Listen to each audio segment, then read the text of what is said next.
Hello, my name is Jesus Munoz, and today I will be sharing my story experience. Have you ever felt excitement, afraid, confused, and hopeful all in one night? Well, I certainly have with my friends.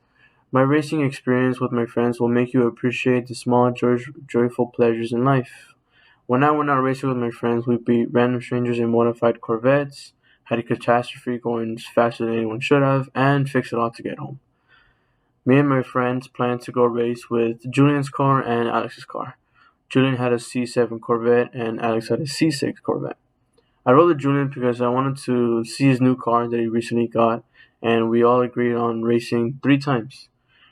Out of those 3 times, Julian won twice and Alex won 1 time. But Alex wanted to try one more time, so we raced another time, and as we were racing that final time, we passed a group of modified cars and they wanted to race us too. Keep in mind, these cars have well over 400 to 500 horsepower, and we raced an S550 Mustang and a CTSV. We kept spinning at high speeds, which is make your car spin a lot faster than you would think.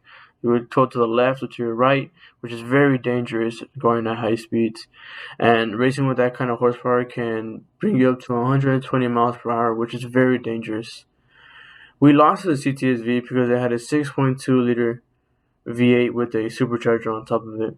One of those races, Julian hit a huge pothole, and we thought we would be fine until we felt the car vibrate very, very, very hard to the point where we had to stop. I got out the car and I looked in the back and I saw that the tire had been blown out. We were going so fast that the tire ripped itself apart after losing its air when we hit the pothole. We immediately looked inside for the car jack and the spare tire. We got the car jacked up and we placed the jack in an uneven location which caused the car to tip over, missing our heads barely.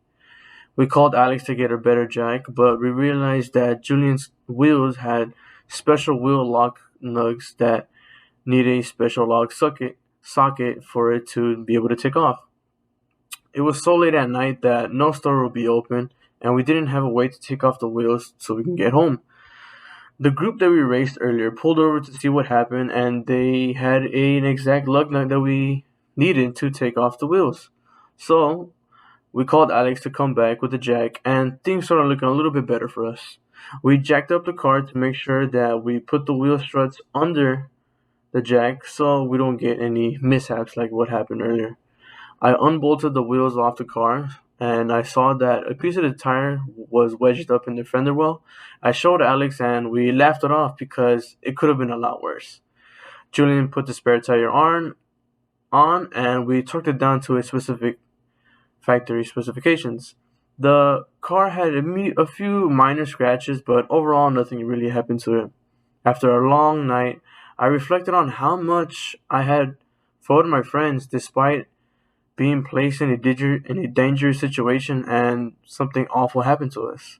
We managed to still laugh and have a good time. In one night, we managed to race random people we've never met before and have our tire explode on the highway and fix it with some help. This experience made me treasure the little fun times that can happen out of nowhere in our lives. No matter what life throws at you and how hard it gets, enjoy life because no one else will enjoy life for you. Thank you.